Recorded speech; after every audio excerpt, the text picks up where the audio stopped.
ভারত একটি দেশ নয়, একটি আবেগ, একটি বিশ্বাস।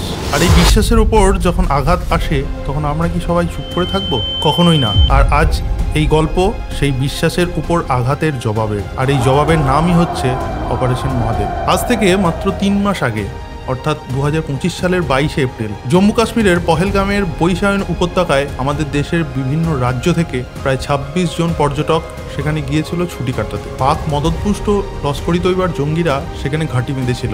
26 জনকে হত্যা করে সেই পবিত্র উপত্যকাকে রক্তে ভিজিয়েছিল। কিন্তু ভারত ভুলে যায় না, ভারত হার মানতে পারে না। আর সেই আঘাতের প্রতিশোধ নিতেই জন্ম হলো একটি অপারেশন মহাদেব।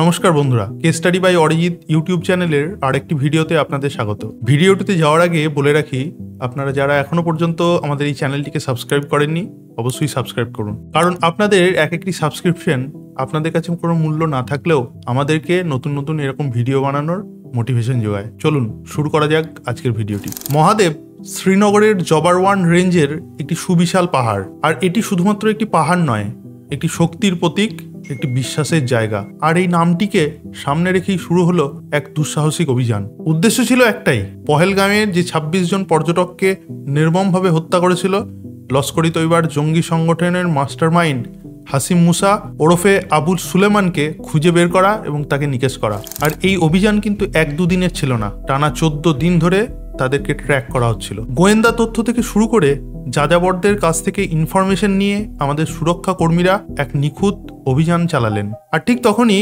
11ই জুলাই বৈশায়ন এলাকাতে একটি চীনা স্যাটেলাইট ফোনের সিগন্যাল ধরা পড়ল গোয়েন্দা দপ্তরের হাতে। আর ঠিক তখনই সুরক্ষা কর্মীরা বুঝে গেলেন যে শিকার খুব কাছাকাছিই রয়েছে। আর ঠিক 28শে জুলাই আমাদের ভারতীয় সেনাবাহিনীর সুদক্ষ 4 প্যারা কমান্ডর তাদের উপর ঝাঁপিয়ে পড়ল। আর তারা সেই সময় বিশ্রাম নিচ্ছিল একটি তাঁবুতে। অপারেশন মহাদেবে নিকেশ করা হয় হাসিম মুসাকে, আর তার সাথে ছিল ইয়াসির ও হামজা নামক আরও 2 সন্ত্রাসী। তাদের কাছ থেকে উদ্ধার করা হলো M4 কার্বাইন ও AK-47 এর মতো মারণাস্ত্র।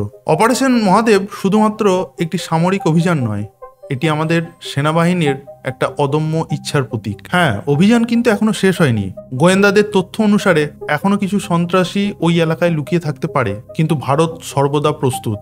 আর ঠিক সেভাবেই আমাদের ভারতীয় সেনাবাহিনীর জওয়ানরা শ্রাবণ মাসের 2য় সোমবারে অপারেশন মহাদেবের মাধ্যমে সেটাই প্রমাণ করলো। আর তার সঙ্গে আরেকটি কথা বলে রাখি, এই নতুন ভারত কখনোই দুর্বল নয়। আর এই নতুন ভারত জানে শত্রুপক্ষের আঘাতের জবাব কিভাবে দিতে হয়। জয় হিন্দ, জয় ভারত।